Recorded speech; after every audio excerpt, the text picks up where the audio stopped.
نقاب پہنیے, چادر اوڑھیے, مگر یاد رکھیے ظالم کے ظلم کے ڈر سے ہم اپنے دین کو نہیں چھوڑ سکتے, نہ چھوڑیں گے انشاءاللہ تعالی. میرے عزیز دوستوں اور بزرگوں, میری عزت دار ماں اور بہنوں, آج اس دور میں اگر کوئی ہم کو ڈرائے گا کہ نہیں تم داڑھی نہیں رکھ سکتے, ٹوپی نہیں پہن سکتے, کوئی داڑھی کو کاٹے گا, کوئی تھپڑ مارے گا, کوئی چاقو مارے گا, کوئی چادر کھینچے گا, تو یہ سب ہماری تاریخ میں ہو چکا ہے. اگر ہم اپنی تاریخ کو پڑھیں گے تو جنہوں نے جس ظلم کیا یا تو اسلام میں آ گئے یا اللہ نے ان کو فنا کر دیا. تو ہم کو ڈرنے اور گھبرانے کی ضرورت نہیں ہے. یاد رکھیے حق ہی غالب ہوگا. مسلمانوں کو روڈ پر لا کر لٹوں سے مارا گیا. ہماری بہنیں یہ سوال کرتی ہیں کہ بلقیس بانو کی عصمت ریزی کی گئی, حاملہ تھیں, 11 لوگوں نے بلقیس بانو کی عصمت ریزی کی. اس کے سامنے اس کی 3 سال کی بیٹی کو اس کے سر کو ایک پتھر پر مار کر اس کو شہید کر دیا. بلقیس بانو کی ماں کو اور 4 خواتین کی عزت لوٹ کر ان کا قتل کر دیا گیا, اور بلقیس بانو سے انصاف نہیں ہوا. یاد رکھو یہ دنیا کے اقتدار پر بیٹھنے والے بی جے پی کے لوگ اگر انصاف نہیں کریں گے, کوئی بات نہیں, اللہ انصاف کرے گا. جو حکومت انصاف نہیں کرے گی تو تم تیار ہو جاؤ, اللہ انصاف کرے گا. اور اللہ رب العالمین ہے, اللہ رب المسلمین نہیں ہے. اگر کوئی ہندو پر بھی ظلم ہوگا تو اللہ انصاف کرے گا. اگر کوئی مسلمان پر بھی ظلم ہوگا تو اللہ انصاف کرے گا. اگر کوئی عیسائی دلت پر بھی ظلم ہوگا تو اللہ انصاف کرے گا. حکومت اللہ کے سامنے کوئی چیز نہیں رکھتی.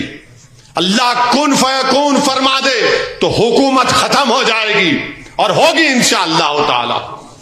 ظلم زیادہ دیر تک نہیں چلے گا, زیادہ دن ظلم نہیں چلتا. یاد رکھو تو مورخ ضرور لکھے گا کہ جب آپ چیف منسٹر تھے گجرات کے تو ہزاروں کی تعداد میں آپ کے چیف منسٹری کے دور میں گجرات میں آپ کی سرکار ناکام ثابت ہوئی, لوگوں کا قتل عام ہوا.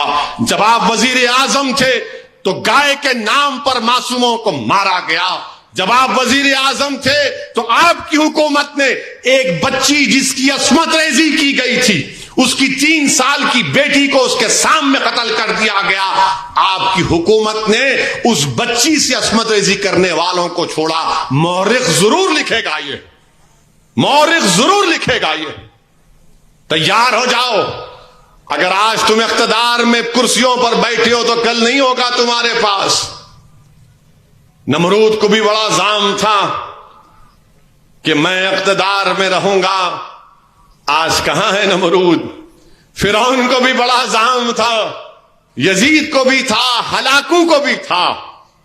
میرے عزیز دوستوں اور بزرگوں, میرے بولنے کا بتلانے کا مقصد ایک ہی ہے کہ بھارت کے مسلمانوں کو اپنے حوصلے بلند رکھنا ہے. ہم کو ڈر اور خوف کو اپنے قریب آنے نہیں دینا ہے. یہ وطن ہمارا ہے اور رہے گا. اب ہم یہاں سے کوئی دوسرے ملک کو چھوڑ کے جانے والے نہیں ہیں. وہ احمق تھے, پاگل تھے جو دوسرے ملک کو بنا اور وہاں پر گئے, وہ بزدل تھے. ہم بہادر ہیں, یہاں پر رہیں گے. یہ خواجہ اجمیری کا ملک ہے, یہ خواجہ اجمیری کا ملک ہے. ہم رہیں گے یہاں پر. ہمارے آبا و اجداد نے, ہمارے بزرگوں نے نہرو, گاندھی کے ساتھ مل کر, نیتا جی سبھاش چندر بوس کے ساتھ مل کر ہم نے اس ملک کو انگریزوں کی غلامی سے آزاد کروایا. اب خبریں پائیے سب سے پہلے ہمارے موبائل نیوز ایپلیکیشن پر. اینڈرائیڈ یا iOS پلیٹ فارم پر جائیے, HW نیوز نیٹ ورک کو سرچ کیجیے, ڈاؤن لوڈ کیجیے اور اپنی سویدھانوسار بھاشا کا چین کیجیے.